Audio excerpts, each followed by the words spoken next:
Record. Yeah. Okay, it's going. What's up, guys? I'm so excited. I'm glad you guys are here. I am here, obviously, in my car. Random, I know, but I'm traveling. I'm traveling, and I didn't want to miss the meeting. I was planning on finding a hotel somewhere, but I'm in the middle of the country, in the middle of nowhere, so I decided to hop in my car and do this. So I've got Molly Hamill here. I'm super excited. Molly is a life, light, and leadership coach based out of San Diego, California. So welcome, Molly. Thank you for being here. Thanks for having me. I'm so excited. Yes, I'm so excited too. So the reason we're doing this, I'll kind of break it down for people who are watching. The reason we're doing this is because I had a coaching group called The Better Method, and we're in our final week. So we went through all the nutrition, all the training, all that kind of stuff. In the last week, we talked about enlightenment and relaxation. So I was like, I know the perfect person to help us with this. And so I wanted to get you on for an interview. So I'm super excited for that. And then I also wanted to let the audience know I don't even know if I told you this story because it's kind of creepy, but whenever I first met you, I kind of want to tell them my experience on how I met you and like how I was just like drawn to you. So we met at a coaching seminar for our coach, Jill Coleman, and that was in Asheville, North Carolina. And I was at a separate table than you. We had to all get up and introduce ourselves and talk about our business. And all I could remember, I was like 3 tables away from you. And all I could remember, now that I know you, it makes sense. But I was just like, oh my gosh, I love her. I need to talk to that girl. Like, that's what I felt. So now that I know you, I guess that's an energy thing. But like, I was just like, yes, like I want to talk. I want to be around her. And then we connected. We connected that day and like we talked and we've been friends ever since. Yeah. So that's my story in meeting you. I think that's super cool. So I'm excited to kind of dive in. So tell us a little bit about you and what you do in your own words, because I know I might have fudged it. So you tell us what you do and kind of how you can help us out. Sure. Well, first of all, if you or Stacy have questions at any point, just jump right in because we can customize this as much as possible. But yeah, so I do life coaching, but I blend it with I teach people meditation, and really what I find in working with people is that we either don't have the time or we don't want to feel what's going on inside of us often. So we kind of bury it, and then all this chaotic stuff starts happening in our lives. So when I work with people, I help them to break down those internal barriers that are going on, that have maybe been going on for a long time or a short time, related to their emotions and kind of like what's draining them and their relationships with certain things in their lives. And so with clients, I do EFT, it's called Emotional Freedom Technique. Have I done that with you? I've been on one of your, calls, and we did it on the first one, I think. Yeah, we did it on the first one. And I watched, you had it on a video blog on your website. Oh, okay. So that's the first time I saw it, and I actually ended up doing it in my car. Yeah. Like a weirdo as I was driving, and I was like, wow, I feel better. So yeah. Yeah, it totally works. I know. I always tell my clients, because then they start doing while they're driving too. I'm like, don't do it and drive. I know. That's like, it's like acupuncture using your fingers, they say. Oh, okay. Stacey, cool. She's done it too. Okay. Cool. Yeah. It's just it's so weird to me, like getting into stuff that you haven't done before. You know what I mean? It's just like, it's new territory. And I do, like, I teach yoga, I teach meditation, and I teach that. And I love using those 3 tools with clients because, anyone can go to a yoga class anywhere. You can go to one online. And the EFT, like, you can do on your own. You can just watch videos and do it. Or if you do a few videos, you can kind of work your way through it yourself. But I like to use tools that people can use on their own. Like, I'm trained in other energy healing techniques, but people have to be certified in those. So for me, it's like, I want to empower people and teach them things that they can use on their own. So those are the primary tools that I use with people. And the whole thing is just to help people like get rid of that shit that's been weighing them down for so long, so they can feel better about themselves and like clearly call out what they want in life. Because so often we end up focusing on what we don't want and we don't even realize it. So yeah, that's what I do. Oh, I love that. I love that. And that we'll go back to all the details and the nitty gritty of what you just said. But the first thing I want to do is like level the playing field here with people watching. So like, I know at least me, when I look at somebody like you, I'm like, oh, she's got it all together. Like she's just so peaceful, and she just sits in her house, like drinking tea and like just sits there and like, so like, I want to hear like the story of where you came from and how you got to where you're at right now. Totally. Like, I never would have thought I would be where I am, by the way. I'm from the East Coast, like intense, type of people. Yeah. A lot of swearing. Same. Yeah. Passionate, a lot of that stuff going on. And I moved out to the West Coast in San Diego like 12 years ago and started climbing the corporate ladder. And, at the height of that career, it was head of HR for a national healthcare company. And that's when the universe started kicking me in the ass and letting me know that I was not at all in the right path. And that's how I started to learn that when things happen to us that feel painful, it's often because it's the universe trying to put us on a different road that's even better for us and going to lead to greater happiness. But sometimes we can't see that because we're so focused. So I had a lot of anxiety my whole life, and I worked out. Working out was my way of dealing with anxiety. Well, then I had an accident and I broke a bone in my neck, and I had this, like, the whole halo thing on, and grown woman, my mother has to fly out and stay with me for a while and shower me and like all this stuff. It was like super embarrassing, and I couldn't do my own hair or put on makeup, and I'm a total glamour puss. So that was like devastating. And on top of it, when the guy said clearly no exercise for 6 months, that was the only point when the surgeon was talking to me that I like burst into tears, because I was like, how the F am I going to survive this if I can't work out? Like, I'm going to like die inside because that anxiety's yeah. And so this little voice was like, try meditation. And this was before you could go online and find anything, this was like 2009. So I ordered a book from Amazon, and I open it, and it's like the first thing is like naked sound meditation. I'm like, that's it. I knew meditation was for freaks. I'm not getting naked. I can't get like, what am I going to do here? So I picked the book back up, and the author's like, you don't really get naked. It's about kind of hearing natural sounds going on around you. And I was like, all right, I can do this. So for me, like getting into this whole world was literally like a survival technique, because I didn't know what else to do to support myself through a difficult situation. And before I knew it, like doing meditation, it ended up turning that one of the most difficult periods of my life, that accident, into one of the most peaceful times in my life. Wow. And that meditation going after, my ego tried to tell me I didn't need it anymore at certain points. And so I would stop it. Ultimately now it's just like a no-brainer. I'm so much happier inside when I do it. And when I get clients doing it, the shifts that they feel in their world is pretty powerful. So I'm like, we're too busy. We're on our phones all the time. Like, we need something that's going to recenter ourselves within.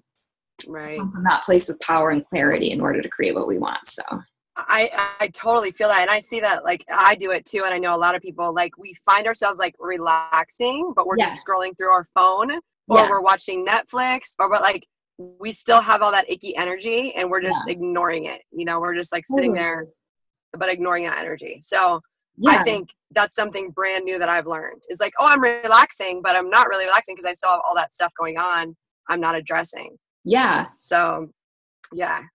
So I want to talk to you about, I've gotten on 2 of your manifestation meetings in the past, if that's what you call them. Is that what you call them?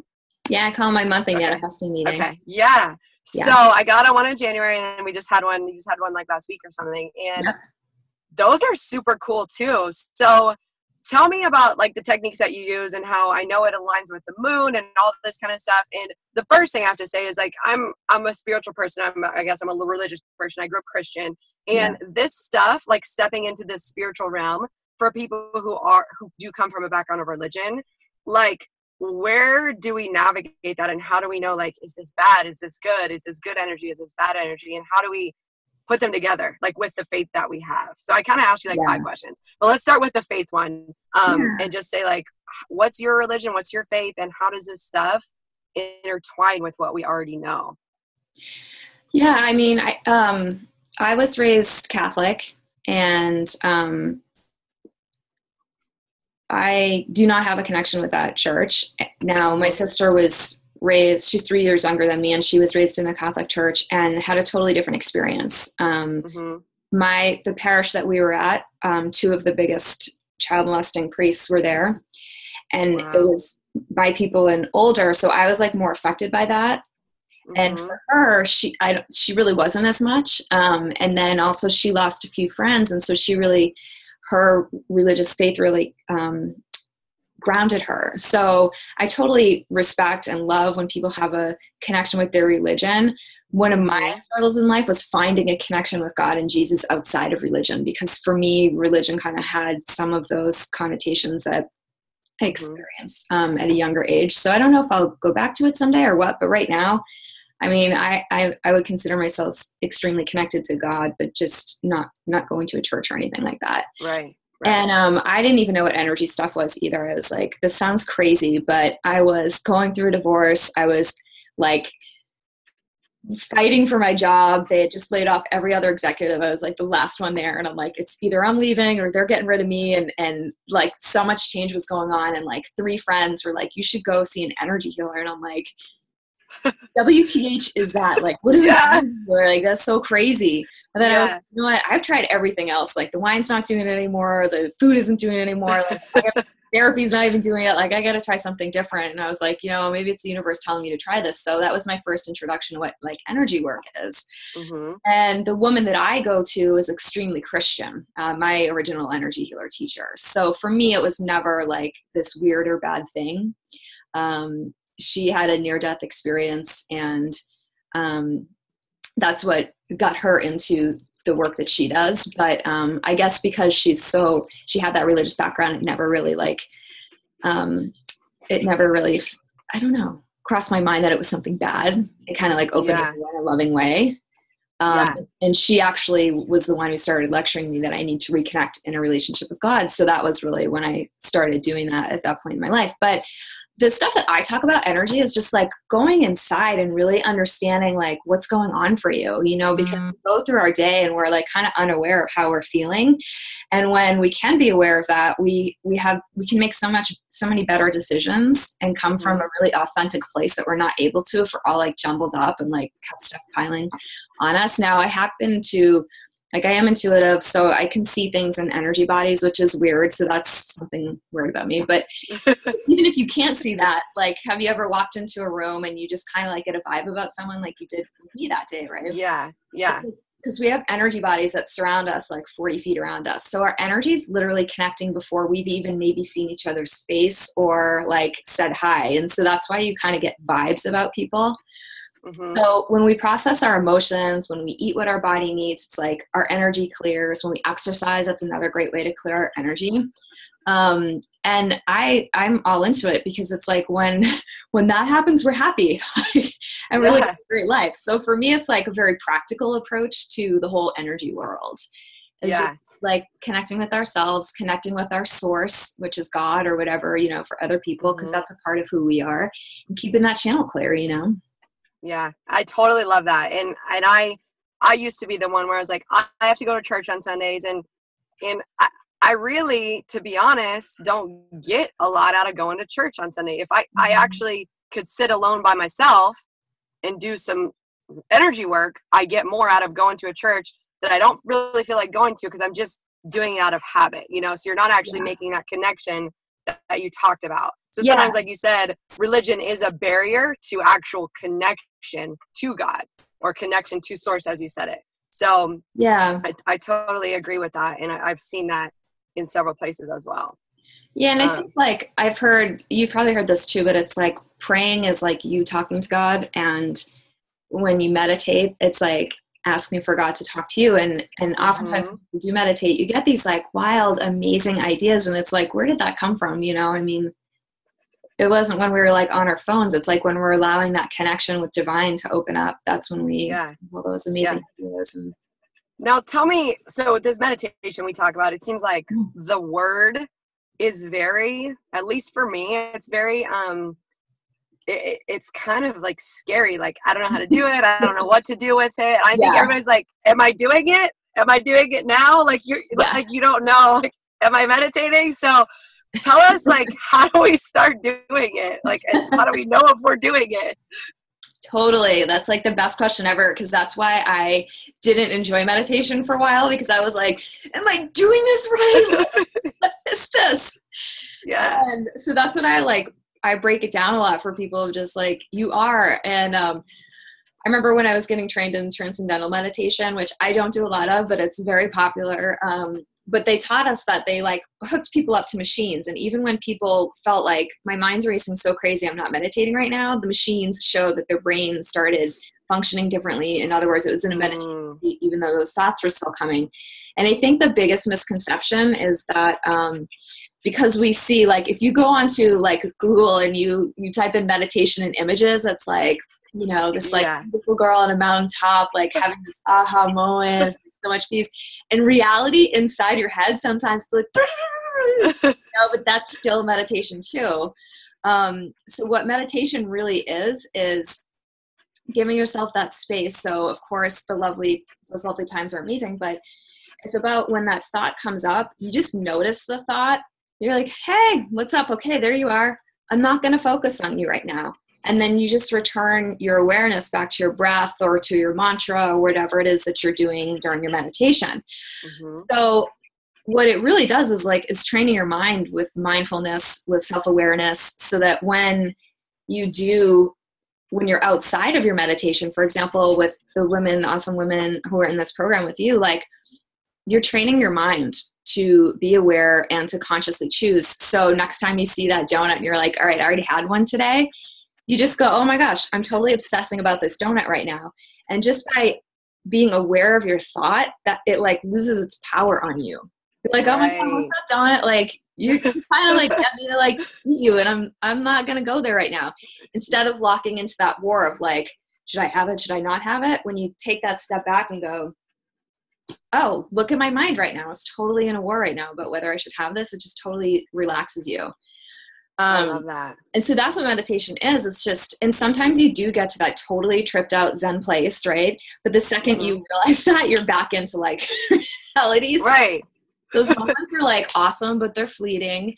But it is mostly just disciplining your mind to go, okay, if that comes up, not going to attach to it, going to bring my attention back to my breath. Uh-huh. And the other thing, like for newbies, and I like you're newer to this, is sometimes it can be overwhelming when you start meditating because we're not used to going inside and just allowing that space for ourselves. Mm-hmm. And I remember I was in the business world and this coach asked me to just take a few deep breaths, and I literally burst into tears because it was like there was so much stuff inside that I had been blocking. And that happens a lot with people if they're first-time attendees to the manifesting meeting and stuff, like because they haven't allowed themselves to feel that stuff inside. So it can be a little bit scary from that perspective too, because they don't know what's going to come up at first when they start meditating. So, but it gets easier. Some days are horrible still, even though I've been doing it 10 years, like, because my mind just does not want to shut off. Other days are like so peaceful and glorious, but it's really, I've stopped focusing on the actual experience of it. And I focus on the effects and the benefits of it, because you do feel those in your life big times. Yeah. Yeah. So I heard you say this a little bit before, and I just, it's probably like 6 years ago, the first time I heard this in my life about the ego, about how you have two selves. Yeah. And I was like, and it was, you know, Eckhart Tolle, I'm sure you know Eckhart Tolle. Yeah. So it was on Oprah, and she had like life class or whatever, and he was on there, and it was the first time he was talking about one of his books, A New Earth, or what's the other one? The Power of Now. Power of Now. And he was talking as she was interviewing, and he was like, well, there's a self that hears this, and then there's another self. And I was like, what? Like, I didn't understand, like, what do you mean? Yeah. And like, it blew my mind, but explain the fact that we operate pretty much out of ego all the time. And how do we get out of that ego spot? First of all, what is it, and how do we get out of it? Yeah, well, so we have 7 different energy centers in our system, and I'm going to stand up so you can see me for a second. Our ego is located in our upper stomach area, like the space above our belly button, below our chest. And that's our power center, and that's where our ego is located. And the ego, what I learned, or what was kind of new for me, is that when I thought of ego, I thought of that like egotistical jerk, you know, that you did, you worked with before, and he's just like totally machismo and like all that. And actually, where I find anyway, I work mostly with women, is that women, when we're out of alignment in that energy center and our ego's kind of raging, for women, it actually often looks more like lack of self-confidence or self-doubt, or not feeling like we're good enough. So that's the other side. So there's, you know, the maniac who drives like the hot red car and like just wants all the attention and talks all the time. There's like that ego guy. And then there's the ego side saying, I'm not good enough. I'm not worthy enough. My voice isn't good enough.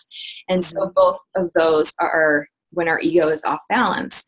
But when we're in balance with it and we just notice it, we don't get hooked by it, but we make decisions that are aligned with our higher good, then that's when we're flowing, and that's when the energy is good there. But oftentimes our ego does want to mess with us in one way or the other, because it wants to keep us small and contained. And the way to not feel threatened about it is just think of it, it's like it's trying to protect you. So I'm always having this conversation in my head, like, oh, thanks for trying to protect me from being bigger and going bigger by telling me that I'm small and shitty and little.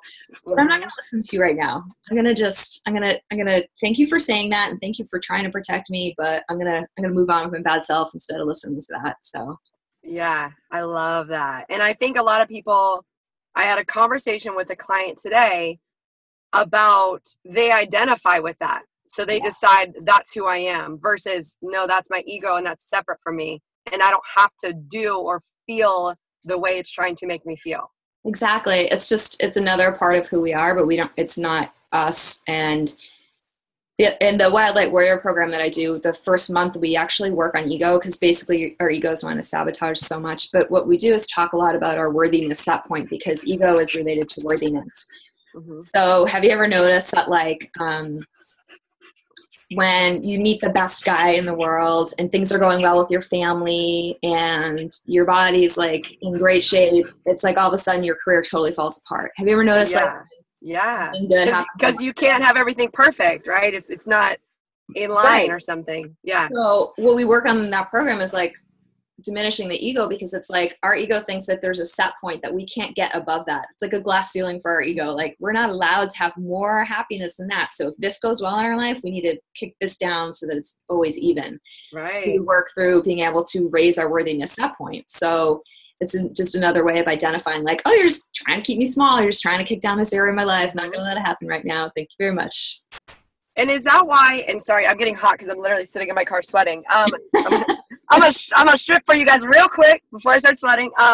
So is that why people, I mean, I'm sure you've heard this before, but is that why people sabotage themselves on diets, where you're like doing so well, and then all of a sudden you're like, I suck again? Yeah. You're kind of identified with being in that suck mode because you're used to it. 100%. Yeah. There's some part of them that doesn't truly feel worthy of having that. It can be ego or it can be love, like feeling that they're worthy of that. Mm-hmm. So, and it's uncomfortable to go to that space and kind of admit that. So it's easier to just keep struggling, because it's like what I've always done. I've always struggled.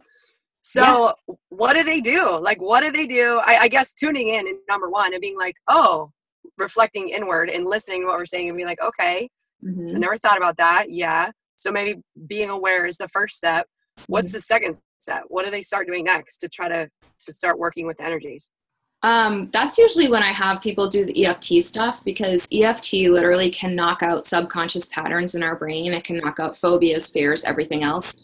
So, and what it does is it works the physical. So we're tapping, as we say, an emotional statement. So it's the mind, body, emotion connection. So it like levels it on a level playing field after that. But, so I usually do some tapping, and what I say is like I am worthy, like tapping through the points, like I am worthy of this. Or if that feels too uncomfortable, it's always about listening to what's going on. Like if you're working with someone, or you are someone who's like, there is a part of me that just doesn't feel comfortable having my ideal body. It's like too uncomfortable for me to be that happy. And but that happens a lot. Like, it's not uncommon, and we don't like to admit that out loud, but it's true. We all have pieces of that in our life. So in that case, I just say, like, I am working on giving myself permission to feel amazing, like my body and my mind. So if it's too much to be that right now, then we're working towards it. I'm giving myself permission to be that in that place someday. Will you do a little EFT session with us and take us from that same place that you just said? Because I have a face, when you are really out of shape or really overweight or really depressed, you don't believe you're ever going to get better again. So can you take us through a tapping from that place? Like you said, I'm working on, can you actually take us through a little session? I'll just sit back and let you do your thing, so that people following along can figure out what it is. Yeah. So someone who doesn't, you were just breaking up a little bit, so I just want to make sure. Someone who doesn't feel worthy of being their ideal body weight. Yeah. So let's take it from somebody there who's just in a really bad place, and let's do it from that belief system. Okay. And go through it there. Yeah. Okay. So the first thing we do with tapping is we check in to see on a scale of 1 to 10 how strong that feeling is for us. So if I say to myself, like, it's not really possible for me to have my ideal body, I'm not good enough for that. Like, you want to see on a 1 to 10, like 10 being like, that statement's so true, it makes me want to like vomit. Like, that's so me, to all the way down to 1. Like, I can say that statement and it doesn't affect me at all. So you just check in with yourself to see how strong that feeling is, because that's how you'll know how long you have to tap, because sometimes we can tap for 2 minutes and the issue is totally down to number 1, and we can move on and get to the next issue. And sometimes it's like, oh, okay, we're going to spend a little more time on on this thing because we're still at like a 6. So I always want to get to like it down to a 2 or 1. So the first thing we do is we start out at the body chop point. So that's just basically bringing, like, as if you're going to like karate chop your hand, like one hand into the palm of the other. You can also do it this way, whichever is more comfortable for you. And we just start with a setup statement. So I'm going to keep tapping. So even though it doesn't feel safe for me to have my ideal body,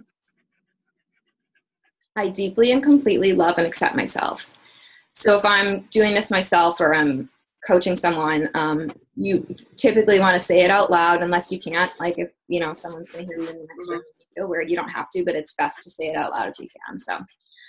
So we do that 3 times. So even though it feels so uncomfortable and so unsafe for me to have the body of my dreams, I deeply and completely love and accept myself. And then one last time. Even though it feels totally scary and crazy, and it freaks me out and feels scary to think about having my ideal body, I deeply and completely love and accept myself. And for anyone who might be watching this video, if I say any words that don't resonate with you, just substitute it with your own words. Like, if a feeling comes up while we're doing this, just go for it on your end. Just replace the words. So we start with our inner eyebrow point. And then I'll just walk you through the points. So it's inner eyebrow point, outer eye, under nose, chin, collarbone, and then like your armpit, like right where your kind of like upper brow strap is, and then top of head. So those are the points that we'll go through. And then we just say the emotional statements as we feel it. So it feels really unsafe for me to have my ideal body. This has been something that has been such a struggle for me. And I wouldn't even know who I am without that struggle. It feels so scary to even think about this. Even scarier to say it out loud.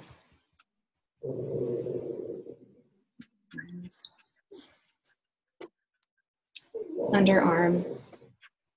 I'm not sure what to do. Top of head. I'm not sure if I believe in myself enough to do this.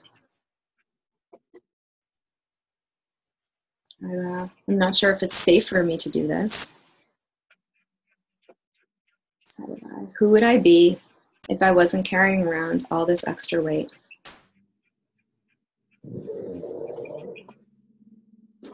What would I beat myself up about if it wasn't this?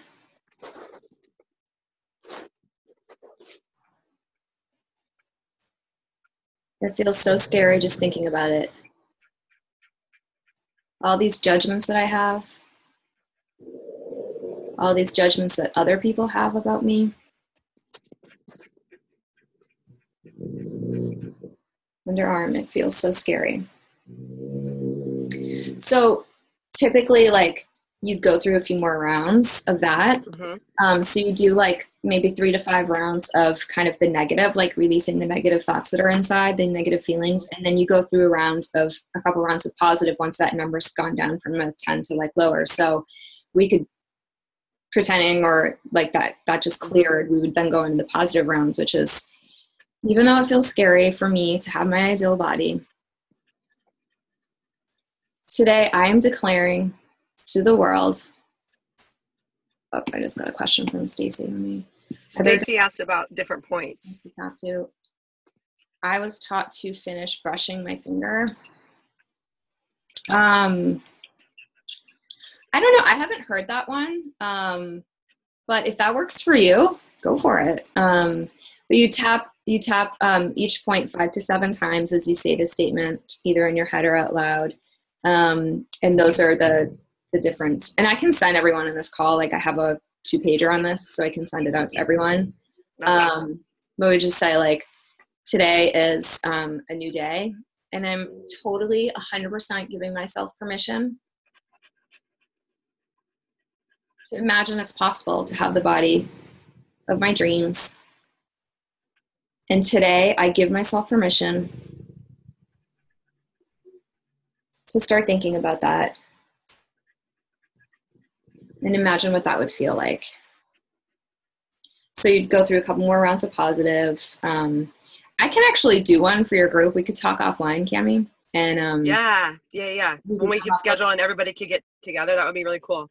I can just send you guys the video to do, if I get a little more information from you.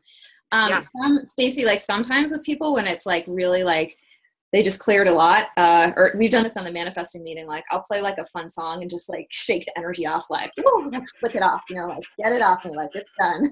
We're done with that. That energy's gone. And I always picture it going into white light, so I'm not like leaving it behind for the next person who walks by. That's fine. So. I love that. That. And you could do it with anything, like anything you're feeling negative, you could do that with. So I think that's cool.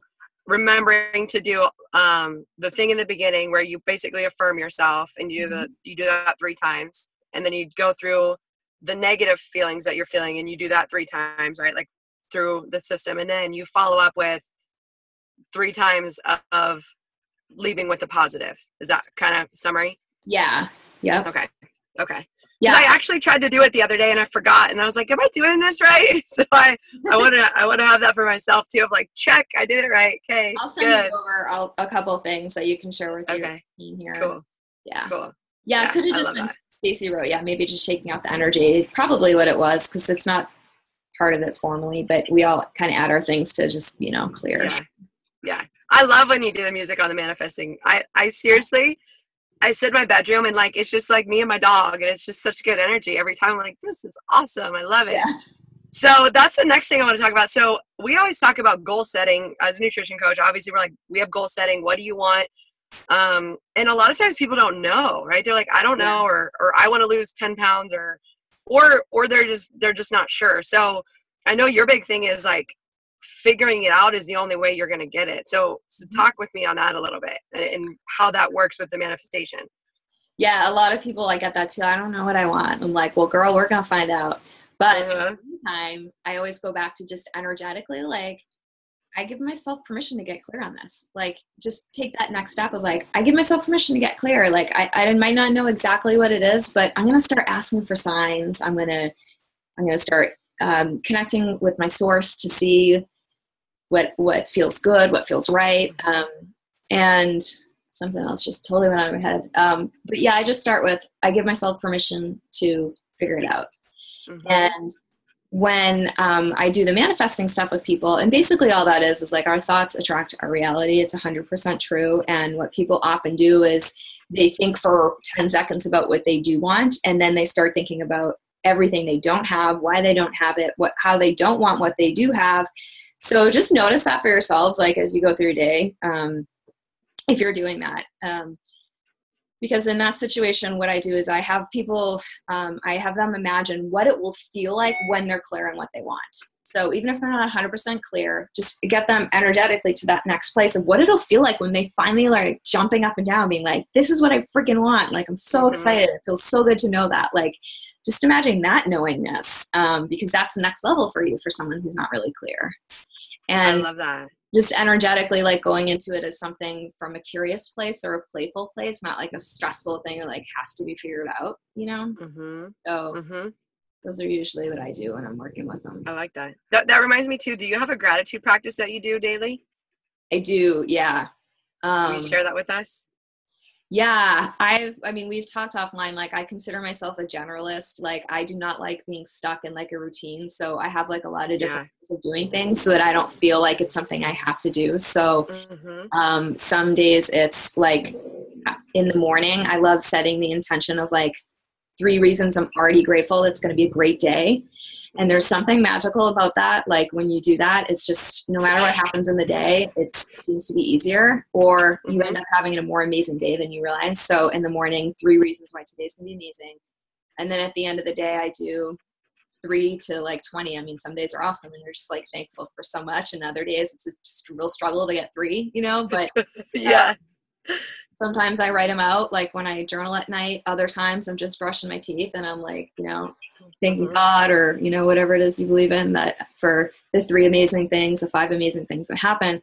And I'll tell you an interesting story. Like sometimes I'm even like, oh, whatever, that doesn't really work, you know? And you have those moments. That's ego. That's totally ego, by the way, getting in the way, because this stuff does work. I mean, they've proved it clinically that it works better than Prozac for people who are depressed. If you have a regular gratitude practice, it's more effective than medicine. So, wow. But speaking of which, you said earlier, like, you know, oh, I'm all done on this. I'm like, no, for many years, I was still a maniac outside of my meditation practice. I wasn't taking the tools of meditation and applying it.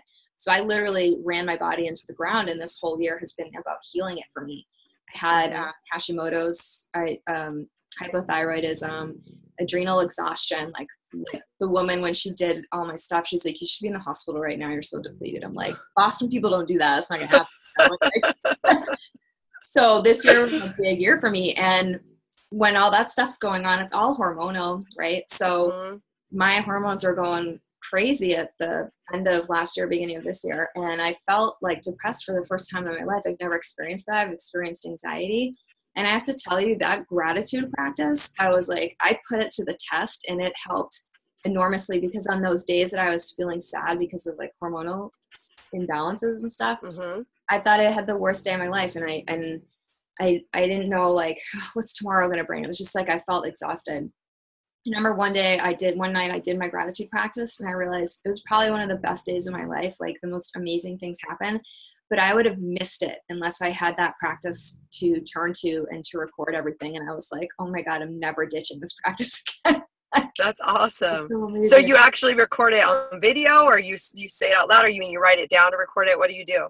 Yeah, I do like all of it. Like I'm a journaler. Here's my thing. I am too. But like I said, like if, you know, my husband and I are going on like a romantic date, and I'm not going to want to be in my bedroom like journaling for 20 minutes before bed, then I'll do it when I'm brushing. Dear diary. Yeah. Dear diary. Hold on, honey. So romantic. You're like, hold on, I have to write in my journal real quick. So I have a question too about that gratitude. So it's funny that you say that too about if you make yourself do it, you don't connect with it. It's almost like you have to want to do it, but at the same time, you do have to be conscious of doing it. Yeah. So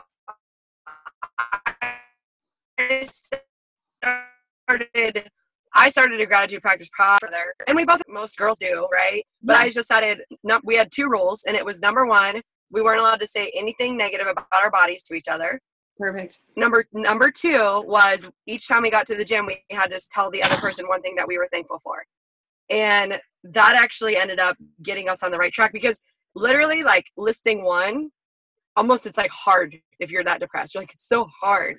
But it's like, you're alive, you're breathing, you have legs, you know, like there's so many basic needs that we overlook and we're not thankful for them because it's just a given, you know? Totally. So, and then I got into there was a book called The Magic, and that was part of the gratitude practice in there, of listing 10 things each morning. And you write them out in a specific way, kind of like you said, like up that are about to happen. So like, I'm thankful for, and you would say why, like, I'm thankful for this and here's why. Or you would say like, I'm thankful for, you would call something into existence that maybe didn't happen yet. I'm thankful for all the great people I'm going to meet today and the lives I'm going to change, or something like that. But what I'm curious about from an energy standpoint, especially if you are in that crappy place, and I've been in a lot of crappy places to where you might do it, but you're not like, you don't feel it. So I'm curious, does doing it without really truly feeling it, does it still work? or do you have to feel it in order for it to work? Does that make sense? Yeah. Well, I mean, I think obviously it's more powerful when you feel it, because to me, feelings are like the ultimate indicators of everything, you know? Yeah. Yeah. And it's like with meditation too. Sometimes I totally catch myself like half-assing it, and I'm like, oh man, you know, because I know I'm not getting as much out of it. But I think it's important to still do it, because otherwise it's so easy to get out of the habit of it, you know? And it's like almost a false expectation that every time we do it's going to be like this like amazing magical experience. Yeah. And it's like, to me, it's like what I mentioned earlier, when they connected people's brains to who were meditating, and they were like, that's the worst meditation, I got nothing out of it. There were still changes in their brain that suggested there was benefit to what they were doing. So I like that. I like that too, because it takes the pressure off. Because there's times where I'm like, I'll start writing and I'm like, yeah, I'm thankful for my dog, whatever. Yeah, my apartment's cool, whatever. And I'm like, yeah, my car, yeah, I like it. It's fine, whatever. Like, yeah, like, and I'm just like so like being a brat about it. Yeah. But then like I'll go back 2 or 3 days later and reread that same page. And I'm like, holy crap. Like, it's almost reading back on this stuff too is like, wow, I really do have a lot to be thankful for. Yeah, like this is really cool. So maybe you can come back to it on a different day when you have a better mindset.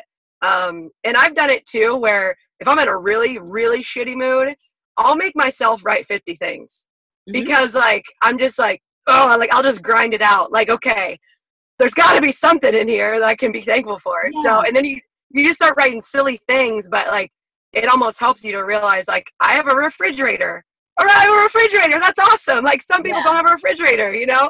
And then all of a sudden you get excited about the refrigerator and the hot sauce. And like, I think that's a good energy changer too. So totally. Yeah, so I totally believe in gratitude practice, but I can't say that I've done it. So this is I'm gonna go back to doing it more because I haven't done it in a while. I think that's good. Yeah, try to. Go ahead. Another thing, like one of the things I do, and the Wildlight Warrior girls are doing it now, and it's freaking them out because it totally works, is just in the morning setting the intention of how you want to feel that day. So like the girls are all setting intentions of like, I want to feel like a badass today. And like, it's so funny because it usually always like they end up resonating with that feeling somehow that they intentionally set in the morning. So that's a good way to program your energy to start the day off well. I love that. And it brings you to another point. So I think you and I are similar in this. I'm not a morning person. And I know you told me your energy is better in the evenings as well. How do you like start your day off great when you're like, it's morning, I'm not thankful, I'm tired, I'm grumpy, and I don't want to talk to any people? So how do you like get out of that space? I'm lucky because I usually don't have to teach class. So 2 days a week I teach class in the mornings. The other days I don't see humans and talk to humans until after 12 noon. So I'm like, finally I'm awake, I'm good. But other people have to go to work at like 8 a.m. and like you've got to be on. So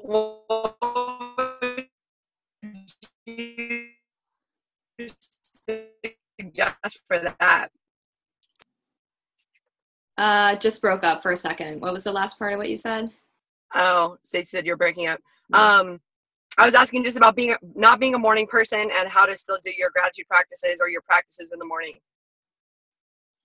Well, I mean, first of all, that's like you're labeling yourself. So like you're continuing to wear that label, I'm not a morning person. So I would suggest like changing that language a little bit of just like, I'm practicing new ways to, you know, whatever it is, enjoy my mornings more or whatever, you know, like whatever that thing is that resonates with you. I every morning, like I do a meditation and yoga. I'm into Kundalini yoga. So I do like a Kriya and a meditation in the morning. And a lot of times I don't want to, and I'm like literally swearing about it, like whatever, you know, like it's whatever, but it always shifts my energy. So for me, that practice of meditating in the morning, it's not the best meditation. It's not like my most favorite thing, but after I'm like, all right, this girl's ready now, you know, so whatever that is for you, whether it's like going for a run, like exercise and clears your energy too. If it's having a few glasses of water right away, like whatever that thing is for you. Like I remember when I was in my yoga coach training program, and I was still working in the corporate world, and I was also building my business on the side. So I was just exhausted every morning because I was just working my butt off. And And the guy said, he was teaching us about positive psychology, how it like literally developed like with the yogis thousands of years ago. It's basically the same thing when you name. And so he was telling us like every morning when you get up, I want you to write out like that, whatever the thing is that you want, like write it out, feel it out, and say it out as if it's already happened. And I remember being like, oh my God. So I started doing that and I was like, I feel like a crackhead right now because I'm excited to get up at 5:30 and like steal this like precious like 15 minutes to myself and just like have these like good feelings flow through me of what I want to create in life. And it became this like really like sacred practice for me. And I started enjoying mornings, which is crazy. I'm not in that habit right now, but that's one that definitely jump started it for me that you could try. That's awesome. Yeah. And I think that is the challenge, right? Like we know we need exercise. We know we need to have good nutrition. Totally. We know we need to take care of ourselves and spiritually, but we don't. And why don't we? You know, like that's the struggle. But I think you pointed out a lot of good things. It's like, it's not hard. It's actually like, you don't even have to go run a mile. Like literally you can write one sentence on a piece of paper. And that's your one thing that you could do. Like, I'm thankful for this one thing. And that's good enough because that's where you're at right now. Yeah. So it doesn't have to be like meditation, like we're talking about and like all crazy. Which brings me back to, I wanted you to talk about your blog too. The title of this, I forgot to go on this earlier, on why meditation is like a cocktail party. I thought that was the coolest title. I actually didn't even read the blog, but I'm like, I'm going with it. Let's do this. She's going to tell me why it's like a cocktail party. I want to know. Well, I haven't posted this other one too, but I call it meditation foreplay because there's like meditation's like a cocktail party and then meditation foreplay are both very important. And my husband is my most challenging student by far. I always switch up. If it's a client, I'll say it's a friend that I'm talking about in blogs. And if it's, I'll say it's client or whatever. So it's actually him. He was being such a pain in the butt. Like his mind was racing. He was like driving me crazy about stuff. And finally he said that he was ready to learn how to meditate. So I'm walking him through it. And he's like, I just can't do this. He's like, I feel like I'm at a cocktail party and all these people are coming up to me and the people are the thoughts and I just won't stop. And oh my God, I like burst out laughing. I'm like, that's like the best metaphor ever. Because that's exactly what meditation is. It's like our thoughts never stop. The point isn't to stop them. The point is just to allow them and release them and not get hooked by them. Yeah. And I was like, so what do you do as a host of a cocktail party? You greet each guest, you say hi to them and you show them to the table and you keep going. And you don't get hooked by any one guest, right? Especially the negative ones. Yeah. Keep going. You work the room. You say hi, you keep going. You say hi, you keep going, right? That's what meditation is. The thought comes in, you release it, you return to your breath, keep going. So I was like, it's actually a beautiful metaphor that you totally thought you were getting out of meditation. And unfortunately now you just, you just validated it. You just validated it and you turned it into a blog post. So you just gave you some good content. That's awesome. Now he's all like proud about it. But, I know. Yeah. And then the other thing that I say is like, it's like foreplay, like ladies like foreplay usually, and so it's like with meditation, some of my girls will just like finish feeding the kids and like, whatever, taking the garbage out and like doing the laundry. And then they just sit down and they're like, and they expect to like be in the mood, you know what I mean? Yeah. Like, if you had just done that, you wanted to be romantic, it's like, you kind of need to unwind into that a little bit. So I say it's like creating the scene for yourself, whether it's just lighting a little candle and we can do like a 3-minute breathing exercise if we have time. Let's finish with it. Let's finish with that. Actually, I want to leave them with like a good little thing. So just like taking a few deep breaths and centering yourself before you actually even get into the meditation can help a lot. Because otherwise you're like having that pressure of like, I'm not relaxed yet. Like, oh my God, it's like, just jumping right into it. So anyway. Little tips. It makes me laugh because I know that's what people are thinking. And I love that you like break it down like we all are psycho. Like we're all psycho and it's all hard for us to like be still. Even the people that are good at it, like you, like I know there's nothing perfect about it, So I love that. I posted a blog, I think it was like last spring, and it was actually super embarrassing, but I basically recorded every thought I had in a 20-minute meditation. And it was literally like, I wonder if my cellulite cream is working, like that, like, stuff we're all dealing with, and it all comes up in meditation. But the other thing they say is like, if you picture like you pour some Coke, which I don't recommend drinking, but if you pour some soda or whatever into a glass and you see these little bubbles rise to the surface and pop and it's gone, right? Well, actually, when our thoughts come up in meditation, it's actually really good because we were on some level stressed or attached to that thought.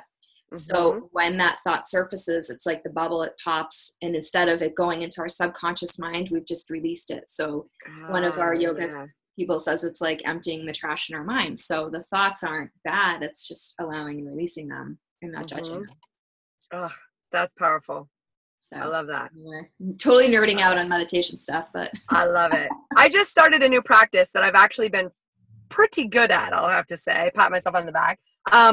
Have you heard of Julia Cameron in the Morning Pages? No, I don't think so. So I haven't even read her book, but Tim Ferriss, it was on his blog and I listened to his podcast. And it's basically, I think, from what you're describing, it's meditation on paper. So she has this book. She has a book and she has a workbook. The workbook is 3 pages and it's called Morning Pages. And you wake up, I've heard of this. You wake up and you literally do exactly what you said. Like you just start writing and it's like, man, I'm so tired. Oh, this coffee sucks. My dog's annoying. Like, I have to and you just write. And like, I've been doing it and it's so random, but it's awesome. And I feel like after I get that all out, I'm like, okay, now I can start my day versus like starting my day with all this crazy thoughts versus writing it down. It's released. It's gone. Yep. So I'm really liking that. And it's not hard because you're not like writing poetry or you're not like, there's no pressure. You just write whatever, nobody's going to see it. Right. And that's been really, really cool. So yeah, I've been doing that. Love it. I love it. Yeah. Just that automatic writing process of letting it flow out and be done with it. I love it. Cool. So I want to know if there's anything else you want to add in. I want to start to wrap it up, but I want to know if there's anything you want to leave these guys with or like a resource that you want to send them to on your website or anything like that? I'll send you guys the tapping stuff and then you and I can talk offline. If there's a video I can put together for your group, I'm happy to do that. And then, I have a bunch of free like meditation stuff on my site. If you go onto it and like enter your email and stuff, even next weekend, I'm sending out my new favorite meditation, which is for basically taking something that you want that kind of seems up there and out there and hard to bring in and calling it in. So it's a fun meditation. So I'm sending that out next weekend to all my subscribers. So you guys can sign up if you want and you'll get that. And then I'm actually this month launching a meditation series called Naturally High because I'm so excited about this. When you said that, I was like, yes, I'm all over it. If you need affiliates, I'm all over it. I'm gonna talk about that all the time. It's a fun one. Like it's some of my best stuff. I'm excited to share it. And I also give away a whole section on meditation tips to like break it down to those things of like, how do you know if you're doing it right and all that stuff. So if you go on my website and sign up there, then you'll get 25% off the program. And the program's $44, but it'll be $33 for you then. I'm not good with something around that.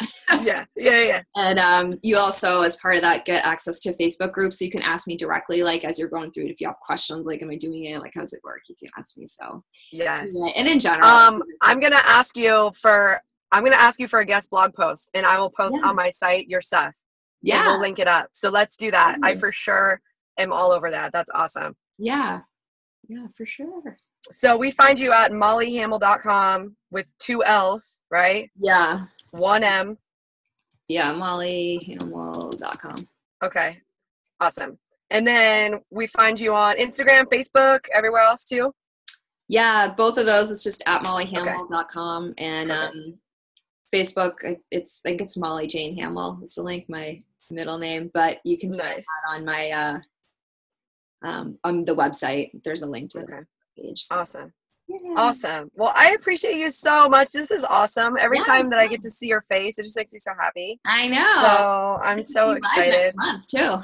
I know. We're going to be in LA. I'm so excited. Awesome. Well, I appreciate you. Is there anything else you want to leave these guys with? Any positive intentions or any of your things you want to tell them?